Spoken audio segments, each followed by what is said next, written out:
1920. We bring in Deuce and Mo, the Deuce and Mo podcast, and of The course, GOATs. NBC Sports California. It was great to see Morgan back on television following the Portland Trailblazers game last night. It's great that night chat is back. I mean, it's night chat for your audience. It's morning chat for me. I watch you guys every morning after games. And hi, which was that? Bojack That and was Carlin. Bojack, You yeah. kind of see the Carlin, Yeah. right? Oh, yeah. It's always my favorite for those that are watching when the doors just open. You can't see the dog, you just see the door They'll open. be thinking it's Yeah. paranormal activity. It's really just the dogs. You never know. Over there at the Deuce and Mo studio. It's a little wild there. Hey, so how miserable was last night's game? Oh God. Pretty miserable, but I mean, I try to just always tell myself a game like last night was a reality check for so many people that are so high on this season, as you should be excited, but also understand just because you're so high doesn't mean that every single game this season is going to be magical. There's 82 games. It felt like a preseason game. The first one, right? The first two, Sure. you're like, man, this thing's flowing. There's some good signs. Yeah, it was weird. I mean, De'Aaron Fox was at practice, and Fox was even saying, like, yeah, maybe their lineup had something to do with it mentally, I guess. I don't know. Also, on the flip side, those Suns players, they're going, wait, we get to play big minutes tonight? Yeah. We're fighting for roster spots. We're fighting for minutes, rotational spots. Like, we're going to come and be physical with these guys. And the Kings did not respond well to start. I thought they closed better in the end of the first half and into the third. So that was good. But yeah, I mean, clean it up. Now they got some stuff on tape that looks really bad. And you better be ready to get it going. I kind of stalled them out a little bit. I kind of stalled the Kings out just a little bit because the amount of guys on Phoenix that were ruled out coming into that game. Yeah. It's just human nature. You're the king, and I brought this up, and we don't want it to happen. We want them to take every single game seriously because we've seen what happened last year when they would ease up. So we want that to be eliminated now. But you look at us like, man, we got to play Washington Jr., lined him in. What's his name? I don't know. This is the preseason. This is a lose-lose. Like, we can't really gain anything from, like, in a regular season, you play a team like that, hey, that's still a win towards our goal. That game, it's like, why do we even make this trip? Like, why I got to play, coach?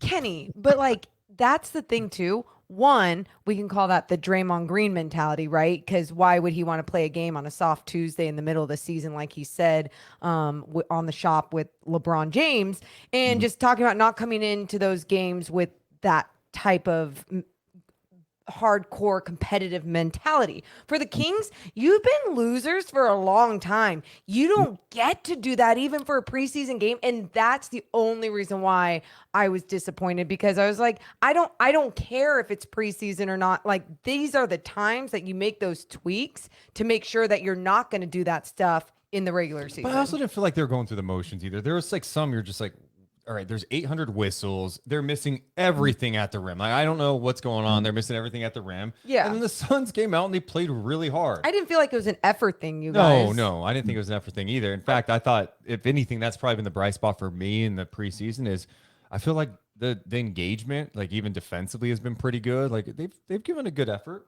Well, that's what I'm saying. And to that point, it was mental for not finishing at the rim. It's just like, I agree with you, Mo. I 100% agree with you. That's what they need to do. That's what they want. But I also understand the human nature of this thing. Like, it'd be one thing if it's a regular season, because it don't matter who you're playing. That win gets you closer to your goal, so you take advantage of it. This one, it was like, damn. All right, well, all right, guys.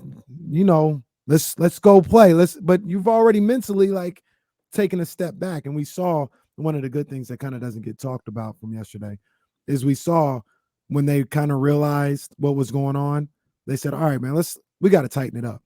And they tightened it up at the end of the second quarter into the third quarter. They started playing and doing things a little bit better in the way you would want it to be. But I understand sometimes it might take, a quarter and a half in that particular situation to kind of get your mind right. And I like the fact that Brown was like, no, figure it out. Like, you guys are playing. You guys are going to play into the second half. Like, you guys need to figure this out. Face some adversity and play like you need to play. Anything else from practice today stand out? I'm trying to think. No, not really. I I heard just it in practice, and he was just kind yeah. of shooting around later. Yeah, I guess he had a sore ankle, so I don't know. Like, will he be able to go in the final preseason game? I don't know. But he was out there shooting around. Them sore ankles, them things keep you out like 2 weeks. I hope not. We got to be healthy. You tweeted about Keegan and Rashawn. Oh yeah, Keegan and Rashawn are healthy. You gotta be careful with the sore ankle. Yeah, missing the sore ankle. And did I miss it? Yeah, you're missing the sore ankle. De'Aaron's sore ankle prior to the trade. You gotta be careful, man. Hey, I got the Men in Black memory about last year. We don't talk about that. What the hell is Kevin Herter protesting?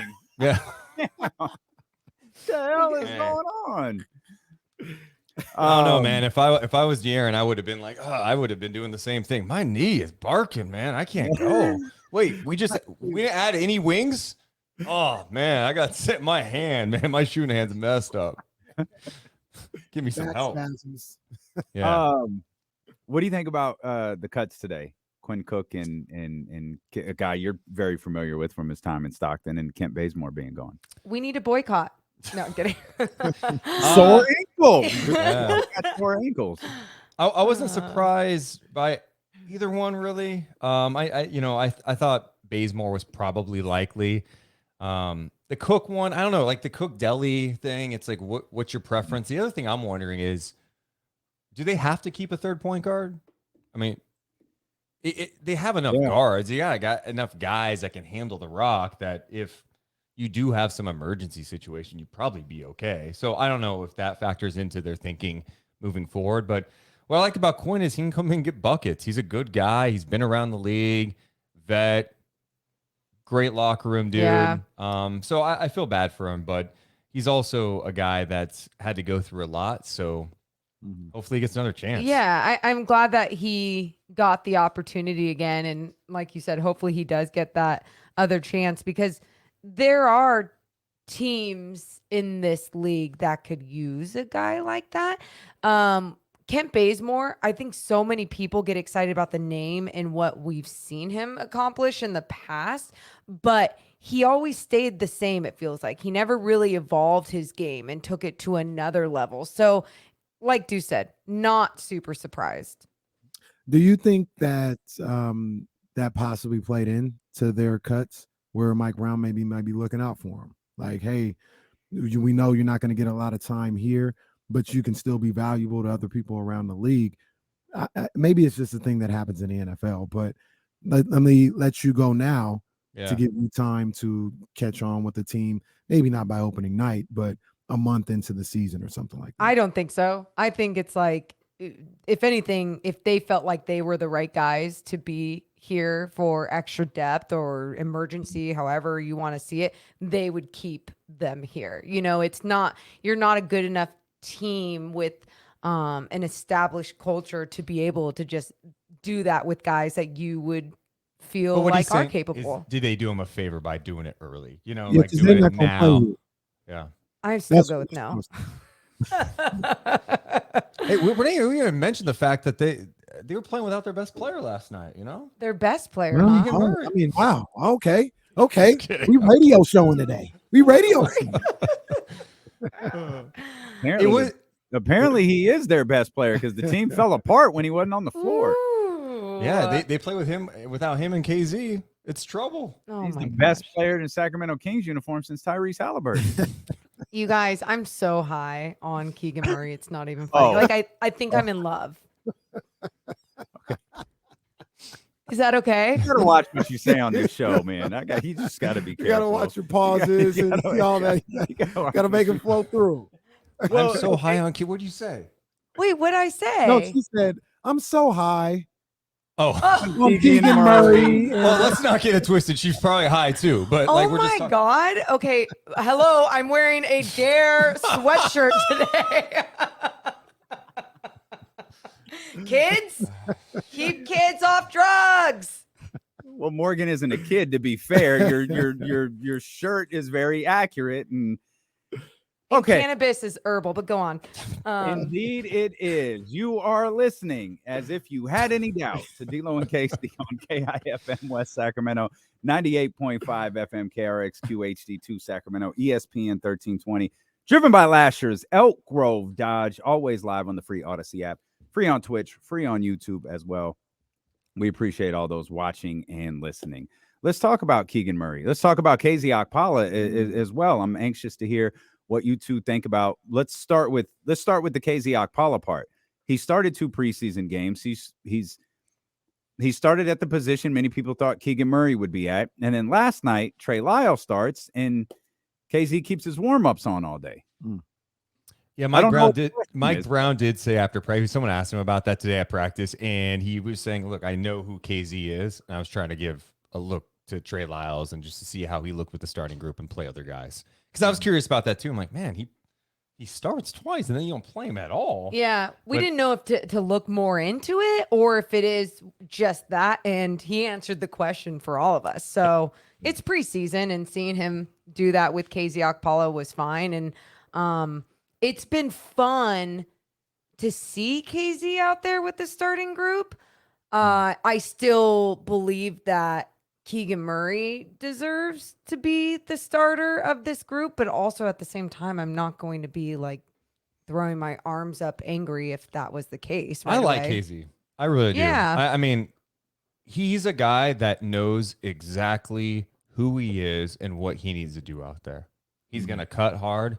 He's going to make the right play. He's going to defend multiple positions. He's long. The Kings have lacked like a lengthy guy with some athleticism who could defend multiple positions. So seeing that you have a guy like that on your roster now is huge. As far as the whole Keegan versus KZ thing, I think we all go, yeah, we all want to see Keegan there. Well, guess what? Keegan's going to be your long-term starter there. If he doesn't start the year as a starter, I really don't care. Like, the fact is, he's going to be an essential part to this team. He's going to play probably the most minutes at the position.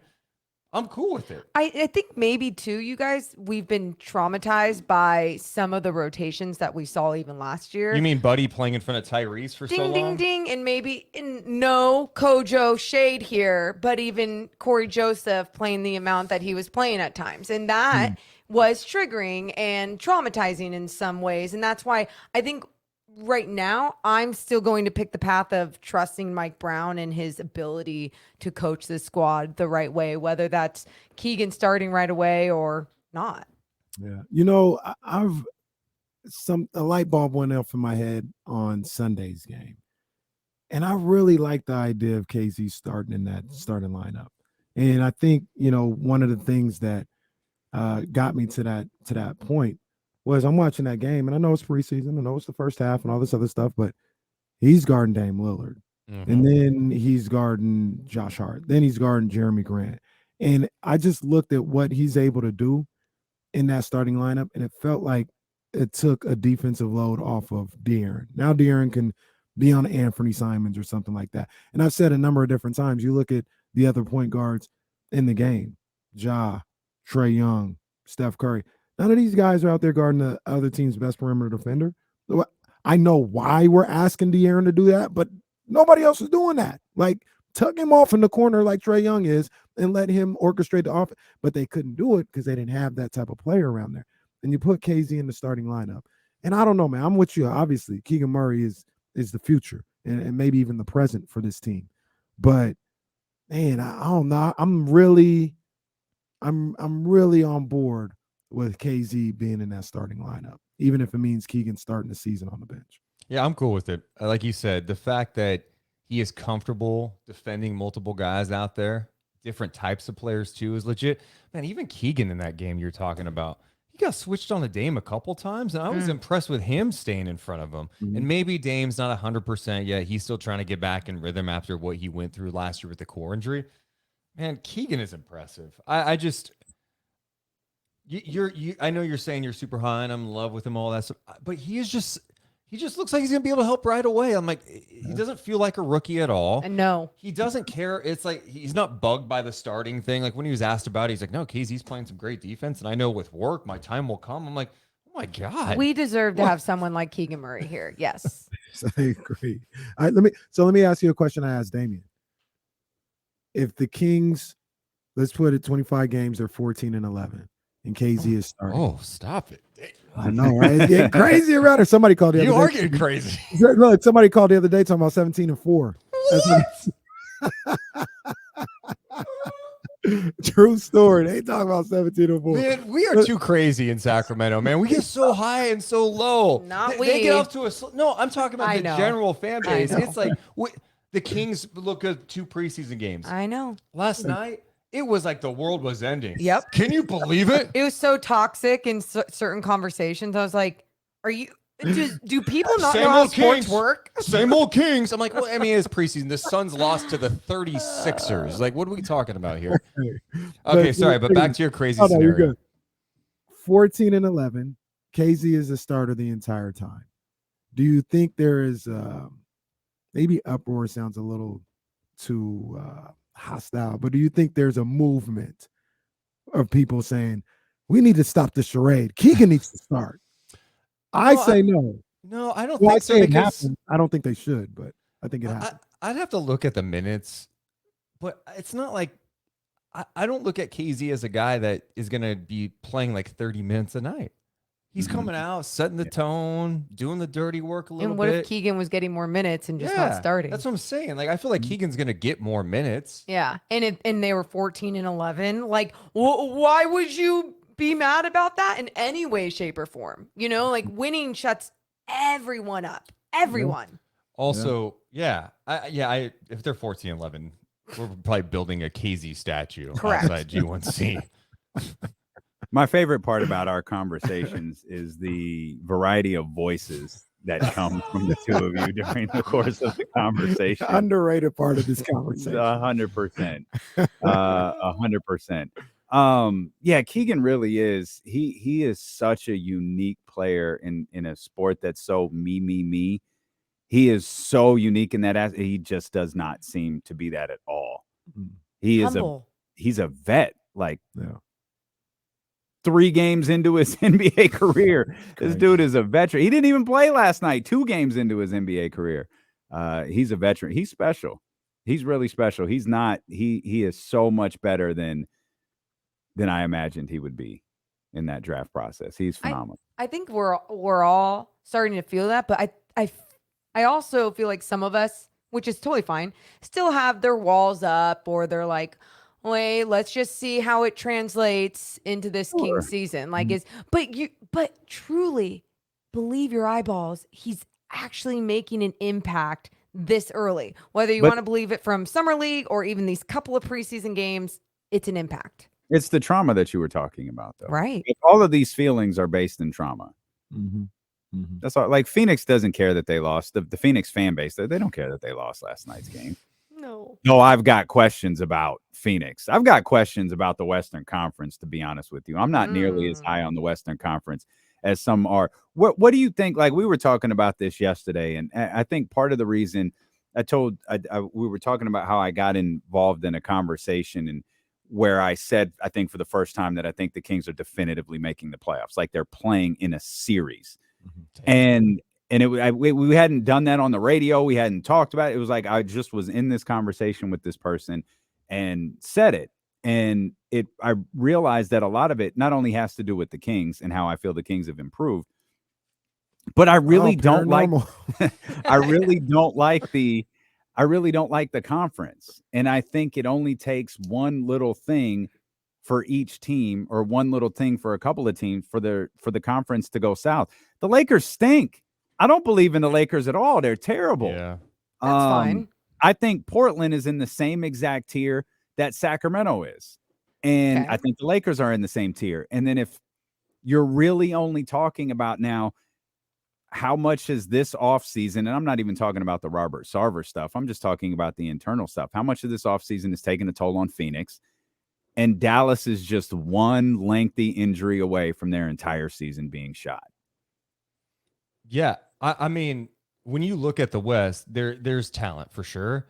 But I totally agree with you where I think we have more questions about some of these teams than we have answers. Like even Golden State now. I'm sorry, this Draymond thing isn't just like, oh, everything's good now. Even though they want to make it seem that way, I got to see it. Yeah. I mean, I don't think you just get punched in the face and you're just like, hey, we're cool now. Let's go win some games. Maybe they do. Maybe they're totally different than any other team in NBA history. That's weird. They also have the question mark of, all right, can Kuminga, can Moody, can Wiseman have an impact this year? They Yeah. lost some key guys. GP2 was a loss, right? Like the Otto Porter is a loss for them. There's questions surrounding the Golden State Warriors. There's questions surrounding the Nuggets, getting Murray and Porter back. The Clippers, you can love the roster all day. They've got 7 players over the age of 30, I think, on that team. So they've had injury history.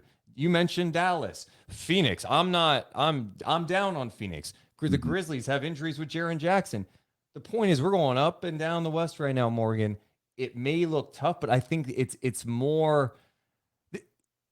I don't think the separation between like 2 and 8 is crazy. That's fine. And that's awesome, right? That's the best case scenario for the Kings when they've made the improvements that they have made to start this season. Great. I love it. And on top of that, just to help your case, you look at these teams and what's coming up in the 2023 NBA draft.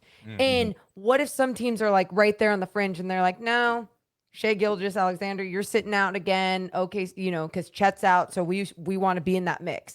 You got Utah possibly like still. Let's say they strip down their team a little bit more, because sometimes when you look at their roster, still it's like, oh well, they'll be annoying. They could be annoying. Exactly. Yeah. So there's going to be teams like that where I'm curious what the organization's identity will be for this season, and if they are headed into that tank mode area for some of the big pieces prospects in this year's draft. But at the same time too, you guys, it's just it's not hard for me to see it because like we haven't seen it for so long.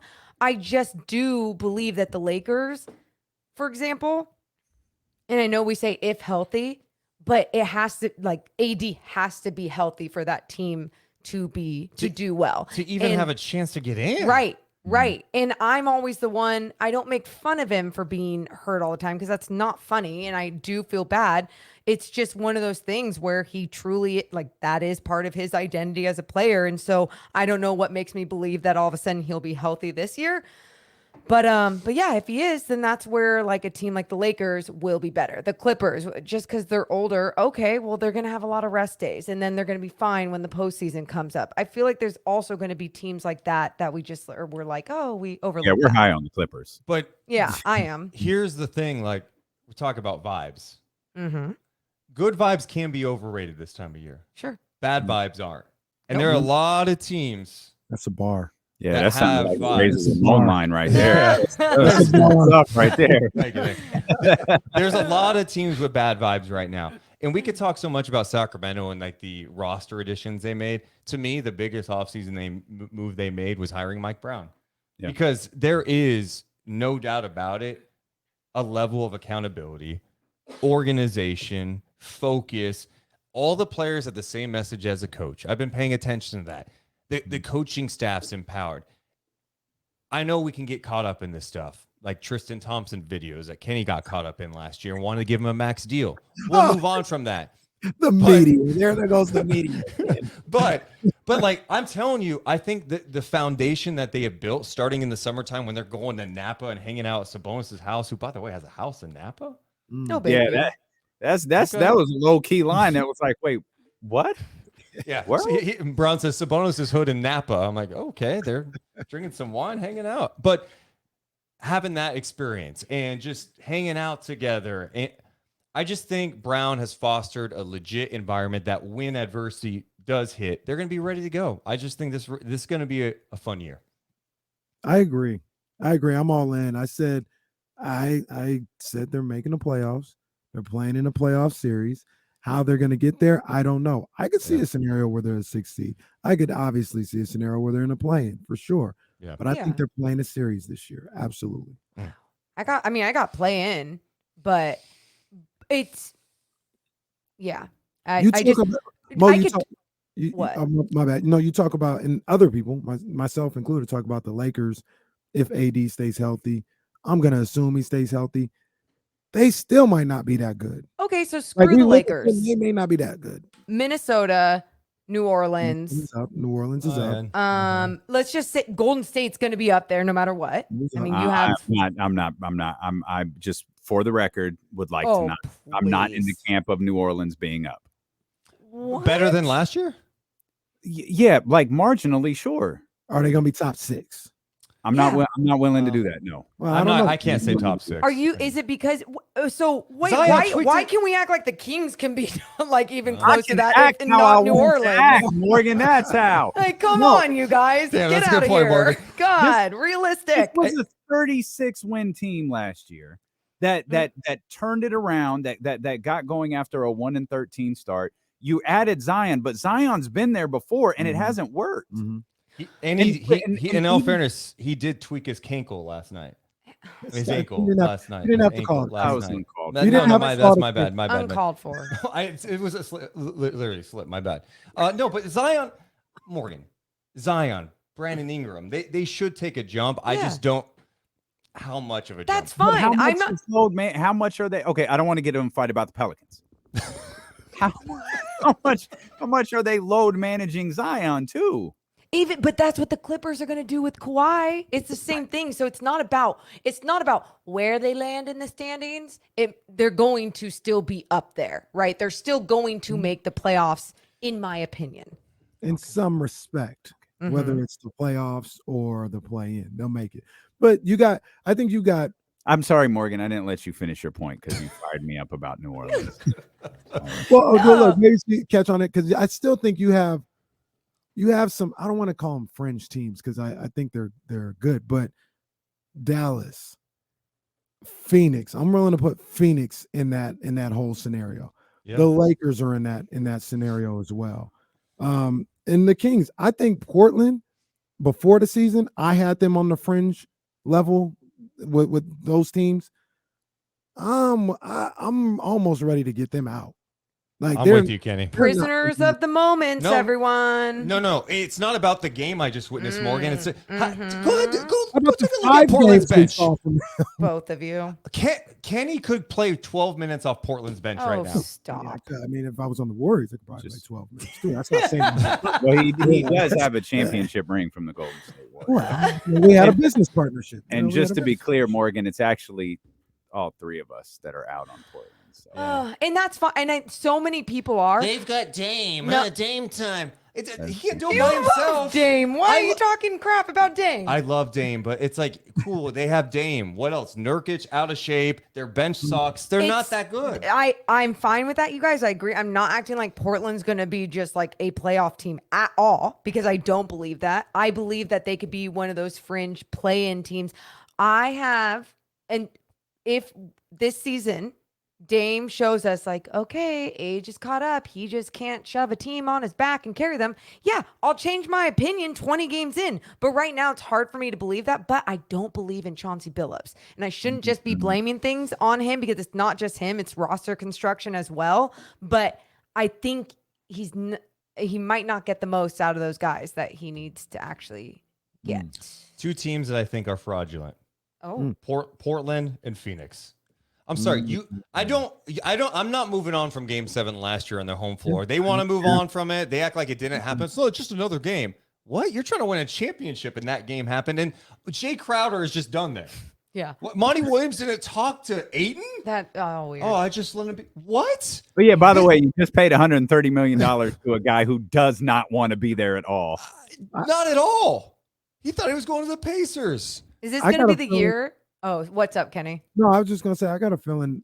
I've been trying to, out of some sort of respect for what they were able to do last year, I've been trying to hold off on this, but I'm starting to lean towards them being a playing team. Wow. Could you imagine? Phoenix being a playing team. 65 Guys. We got Golden State, we got the Clippers, we got Denver, we have Minnesota. Minnesota, Memphis. Now it's going to be between Dallas, Phoenix, the Lakers to see who gets the 6th seed. That's 3 Okay. teams right there. Yeah. Wait, all did you right. put the Clippers up there too already? Yeah. Yeah, Oh, they're you number did? Okay. 1. I got them number 1. Yeah, just resident hater here. So Jokic is just going to keep doing this. He might. God, man. He might. Like, man, at some point, somebody's got to figure this dude out. Like, that dude is running the league right now. So that's Yeah. what I'm saying. Phoenix they're going to be in the conversation for the play-in. I'll say There's that. you guys, we haven't once even mentioned in any of our conversations, and maybe it's fair, Houston, and we just don't, I think none of us actually know what they're going to be. Like, is Jalen Green going to take a little bit of a jump with experience under his belt, boy. or are they really just going to be that Still team ways that's- away. Yeah. They're still an AAU team. Ooh. They don't know how to play yet. And I No, say they- that only because they're it's they're true. literally like 18. They're AAU. Fair. Very And- talented. though. And their team, their front office is going to go into victor mode pretty fast. As they should. How many games do you think San Antonio wins? If they want Victor, maybe like There's no if. so. Like, they're not feeling the- a competitive Are team. what was that? The 72 Sixers? Are they in trouble? Are they in trouble? Is 8 on the table here man. for San Antonio? Yeah, if Pop starts resting Jeremy Sohan, that's when you know it's like, oh, great. Pop's going to start having load management days. He's just, Yeah. "No, I'm not coaching this one tonight. I don't even know who's left on that bench anymore, but they can do it. Like, I'm not doing it anymore. Brett Brown's back on their bench. yeah. I saw that the other night. For Is some he? reason, I was watching the Spurs Jazz preseason game for some Wow. bizarre reason the other Don't night. say that's for some reason. It's I Yo, mean, you that- got to know what you're possibly going up against Morgan, in the West. It's Spurs Jazz preseason. No, That's that's a lot. sickness. That's a yeah, lot. that's you need help. above. That's like above or below, however you want to say it. Me watching like Cal State Fullerton versus Santa Barbara on a Friday night. Yeah, barely. Hey, watch out for those Gauchos, man. I'm Go saying, Gauchos. and then the Thunderdome be going crazy over there. Thunderdome be going crazy. Can't wait. Can't wait. Anything you guys want to see in the final preseason game Friday? Man, I don't know. I don't really have expectations, even though what I would love to see, but I don't think we're going to see, is I think it's important to use these games with your team to really establish what you want leading into the season. So even if that's a good first quarter for that starting crew or whatever it needs to be, I just want to see things played against another team and see them executed, right? Yeah. Whether it's a defensive possession or just the freedom on the offensive end and the ball movement and bodies moving. I just want to see things being executed by that starting crew. I want to see LeBron and AD play. Well, yeah, That's the other thing. Are they going to sit there, guys? Probably. And that's the one area that I haven't understood in the preseason too. Is for the Phoenix Suns is a great example. You guys have lacked chemistry. Mm-hmm. You guys should be playing. I'm sorry, play a little bit. Chris Paul, Booker, you should play. You can sit another Build game. something. Why are you sitting preseason games? You know, I see Gobert sitting preseason games in Minnesota. The Lakers have sat guys, LeBron and AD in the preseason. And then you wonder why come regular season there's no chemistry. There's weird vibes. Yeah. Although right now in LA, that Westbrook stuff Well, I'm about really to say, bad. if Bilo and JC with Boots and Bo on down in LA, they just want to see Russell Westbrook join his teammates in a huddle.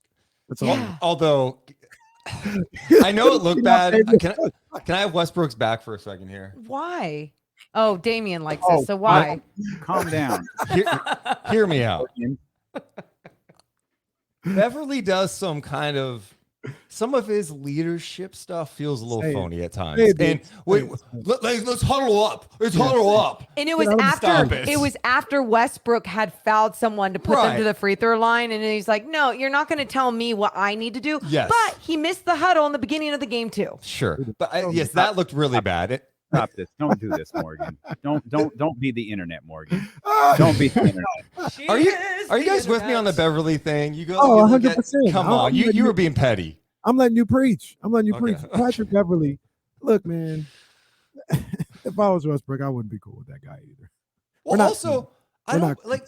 stop trying to lead me. I don't need you leading me anywhere. Get lost. And, Fam, I'm going to the Hall of Fame. Get the hell out of my face. we learned a lot last year when Buddy and Bagley started the season in Sacramento. Russ's name has been dragged by them, and they talk out of both sides of their mouth. No, he's important to us. Darvin Ham, oh, I believe in him. Yet then every other week there's a leak about, man, they're trying to close this deal. They're trying to move him. Yeah. I'm sure he's irritated too. I'm not saying he's necessarily a victim here, but like I understand his frustration. It's not all his fault. That's right. They want to all blame Westbrook because he's not perfect. Right. He's clearly not what he used to be. Okay. Sorry, Damon. I had to get that in there. But it's not all his fault either. Now, Really Morgan, nice. if you want to spend some time today, go back and look at the huddles of Oklahoma City, Houston, and Washington, and take a peek at what Russell Westbrook has done. Like, Right. his Yeah, no, entire you're right, Damien. I'm so glad we can go look back at his past because that matters. I'm not saying he's not a future Hall of Famer. I'm not saying what he hasn't done for the game is absolutely incredible. And I've been a huge Russell Westbrook fan, not as big as you, but a huge Russell Westbrook fan. But man, Damien, it really irks me when guys cannot figure out how to adjust their game, their mentality, and buy into a new role because that's respecting basketball to the fullest. And he doesn't. I also saw Morgan, Phil Handy. You're wrong. Also, what I'm saying is the huddle thing that you keep pointing out. He's done that same bit in the huddles his entire career. I saw that clip today that you're talking about, and I thought this one looked different. Even Phil Handy was looking. I'm like, "What are you doing, man?" Like, because he hates them. We don't have to pretend like That's fair, right? He's been doing the same bit in the huddles his entire career. He just happens to hate. You know what Damien sounds like? He sounds like those Draymond lovers that keep on trying to stick up for Draymond after punching a dude in the face. Okay. It's on site, Morgan. Baby. It's on site. Okay. All right, Wednesday. Okay, Morgan. I see you in your little NBC studios. Security. But hey, the other Lakers vibes are bad. They are They bad. are very bad. The other thing about this, and I'll defend my partner a little bit, they come up here talking about Westbrook like Kendrick Nunn is the answer. Like if Westbrook would just get out the way and let Kendrick Nunn play, we would be going to the chip. But no, you guys are good. It's not Westbrook's fault. You guys It's not. But here's the ultimate thing that the Lakers have going for them. I think we talked about this. I don't know if James brought it up. We talked about it like a week ago. They know the tank market is going to like get really hot and heavy, but well before the trade deadline. And someone's going to take Westbrook's deal and be willing to blow up their team because they want to lose as many games as possible. And it might be the Indiana deal that we've heard for the last year. It could wind up being that. The tricky part is though, they got to make it there. Like if the deal comes up and Lakers, you're 12 games under 500, it might not even matter at that point. Yeah, maybe you have to send him home. I mean, if it's going to be bad vibes, I don't know. No, Damien, that may be an option. I'm not saying I like that. I don't love what happened with John Wall last year, but the Lakers are trying to win. And if there's weirdness going on, it's not. This is preseason, and we're talking about this. Yeah. It's preseason. It's not good. Petty-ass LeBron at Summer League. Westbrook's at the same game. They don't even say hi to each other. Again, not Westbrook's fault, Damien. No. LeBron. Well, let's just even blame it on LeBron because who cares? It is on LeBron. Exactly. And that's what's sad about all of this because I think you sticking up for him, I appreciate it because you do know there's going to be so many more people that pile on him when he doesn't deserve the full-on pile on. But you have to remember, too, he needs to be more aware of optics and understand that there are cameras on you. And how do you want to be remembered with your game, even as, in my opinion, as a leader and someone who has just been incredible on the floor for so long. Lakers can leak stuff all day long about him, talking about him and trades, but he can't do anything. What do you mean? He can do whatever he wants. He can leak stuff too. But I'm going to say your body language is still going to be at the end of the day what people look at and they go, oh, he didn't go in that huddle. He didn't go in that huddle and he's doing this. That's what people are going to look at. My boy Russ had 3 incidents last night. That's crazy. What are you talking about? The ball thing. That was classic. The dodgeball match, with McDaniel. The cool part was he was actually out of bounds for one of those plays, and I don't know if the whistle blew, but I think he actually inbounded the ball to him. Would have been hilarious. Man. It's the most he's passed the ball in a while. Hey, whoa, Right. what? Damn. I was going to ask you about Stockton, but the truth is I don't give a damn about Stockton anymore. Deuce and Mo, their last visit here ever on the Tilo and Casey show. Check out Night Chat after every Kings game. It's the only place to go following Sacramento Kings games this season. Check them out on YouTube, Twitch, whatever your platform is. Did you want to add to that? Oh, I mean, it's just, you know, I brought this example up to someone recently. You know how on the weekend sometimes you watch Food Network? You turn on Food Network and you see how food's being made, and you're like, yeah, that looks good. The way it's plated, the way it's done. Like I could make that, but you don't have the ingredients or the cooking skills. Deuce Mason, Morgan Ragan. No. We're iron chefs. Talk that talk, Deuce. Talk that talk, Deuce. Okay. I'm just joking. Relax, Morgan. Uncomfortable. Talk that talk. They're gonna be making Salisbury steak TV dinners after every Kings game. Deuce and Mo, wherever you get podcasts.